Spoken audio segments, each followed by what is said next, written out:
Can North finally cross the wearables chasm? Wearables have been featured through science fiction and popular culture for many decades now. But it's been very hard for real companies in today's world, and even in the past, to get people to actually wear wearables. We've had many experiments. We had an initial set of ITAP glasses by Steve Mann from the University of Toronto. They weren't exactly fashionable.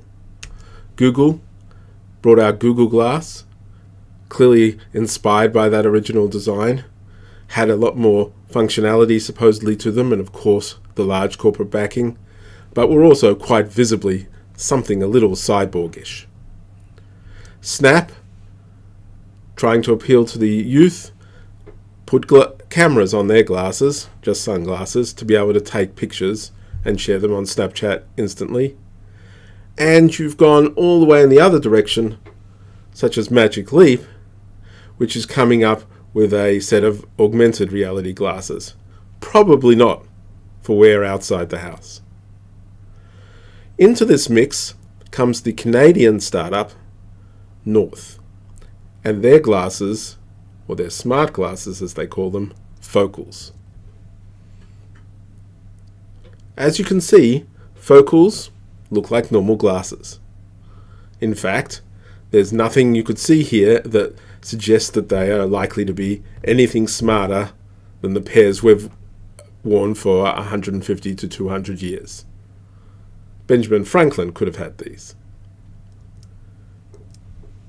But as you look at their promotional video, you see there's something different. There's a little projector on the side of them that shoots an image into the glasses lens, which reflects back to your eye and allows you to see all manner of data as shown here. You control it by a little ring on your finger that allows you to swipe and move between different bits of information and even call an Uber. In other words, it's like having a very smart watch, maybe even Apple Watch, as glasses. And so this is what they're doing.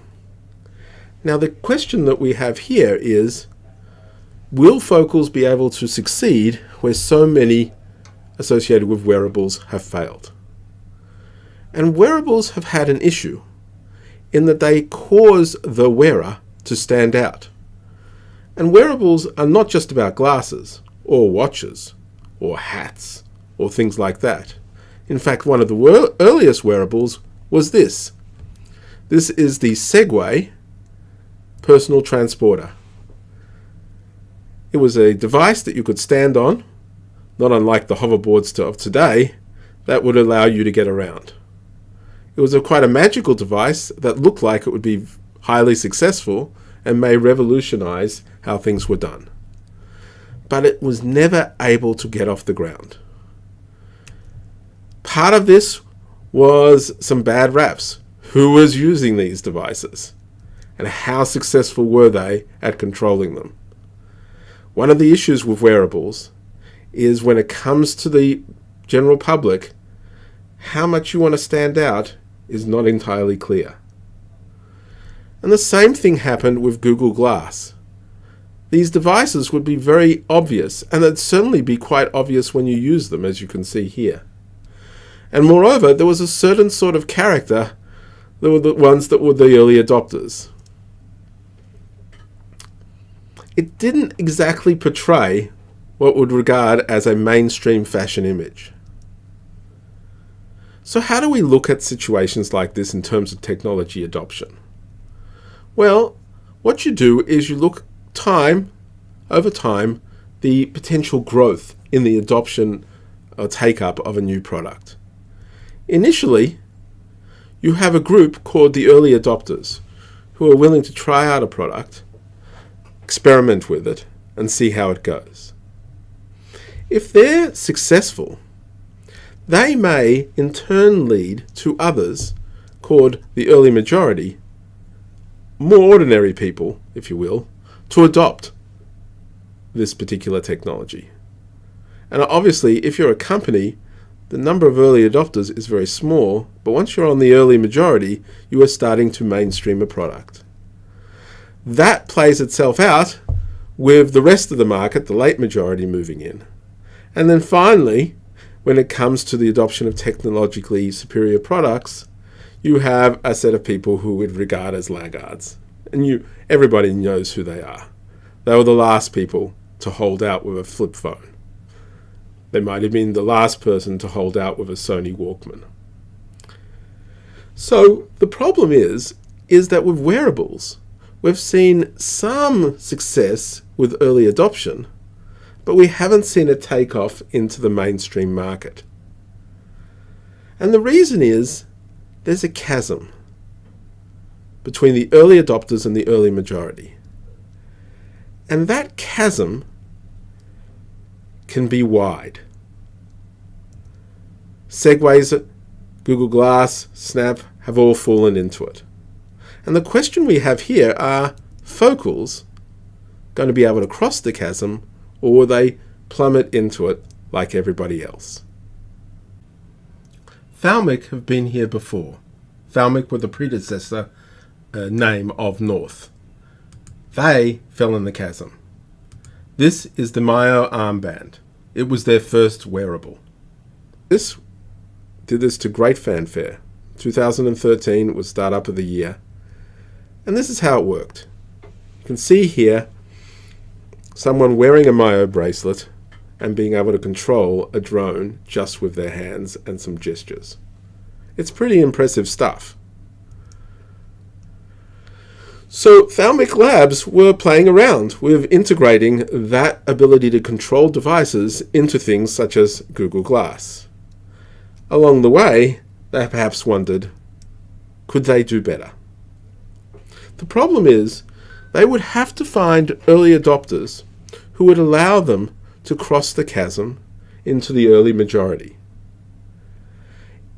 The early majority is going to look at early adopters to understand what a product is doing for them, if it's going to be useful. They're not as willing to make those sorts of risks. And so you have to ask yourself, is a person like this going to convince an early majority to adopt a product? Or, and this is Thalmic's thought, should it be a person like this? It's a very different beachhead going on. So Thalmic is trying to get over the chasm paradox by finding early adopters who might be a little different from who you think of as adopting technology products. But the pure reason for that is to see if they can cross this chasm. So how do you avoid the chasm? Well, step number one is you resource up. And that Thalmic did. They've raised $120 million from all manner of people. In fact, now it's even more, double that. So they have enormous amounts of funding to be able to develop their smart glasses. In fact, this raise was possibly one of the largest venture capital raises in Canadian history. Step number two, you perfect the product in secret. It was only very recently that we found out what Thalmic was really doing with all that money. It wasn't the Myo, it was building a product they wouldn't tell anyone else about. Why? Because they wanted to control the perception of that product. Secrecy can give you some control over all manner of things. One of the things is the perception of how that product is positioned. Rumors were not going to help them. Step three, in this situation, was to bring in the fashion talent. It was a wearable. People had to be comfortable wearing it. You needed expertise. So early in 2017, Thalmic hired Under Armour's former head of connected products as their VP of product experience. In other words, straight out of a traditional clothing industry. Step four, you have to avoid the technophiles. When you are choosing your customer or making any strategic choice, what not to do is the real hard and deliberate act. And here, they wanted to avoid the technophiles. Well, at least in public. The problem is, technophiles are very useful. They can allow you to test the technical aspects of the product.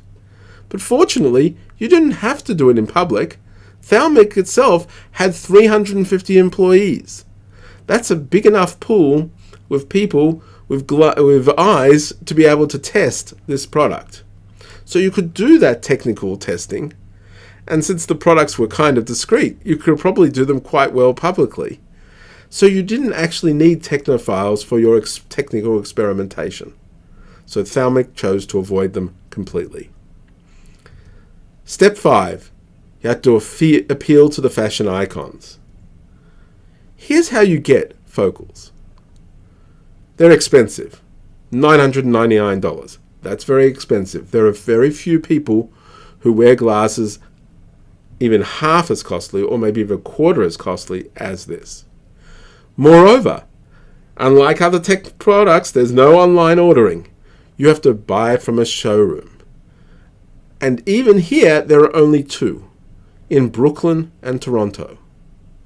Why do you need a showroom? They don't want any mistakes.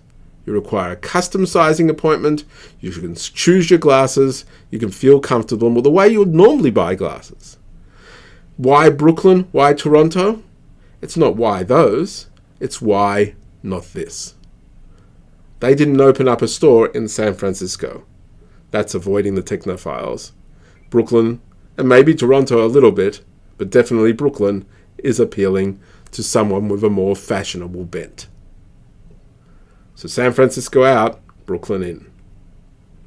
And moreover, you have to be careful of avoiding other issues of trying to get other people and icons to be able to pay and wear your glasses.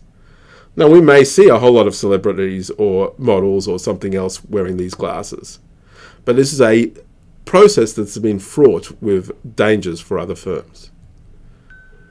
You have to understand that all this may not work. Fashion icons might not actually buy it. The product may not actually be useful compared to something like a smartwatch. Ordinary people may not care what fashion icons actually think. Although, I guess we've got enough evidence that that is a fairly limited risk. Finally, a competitor may actually come up and have a better product. That competitor could come from anywhere, and Thalmic are likely to have to deal with it. So the customer choice here was deliberately made by Thalmic to cross the chasm. They chose different beachhead customers in order to be successful in doing that and to avoid perhaps the mistakes that others had made in the past. The general principle here is to cross the chasm, you want to choose beachhead customers who will convince others to buy.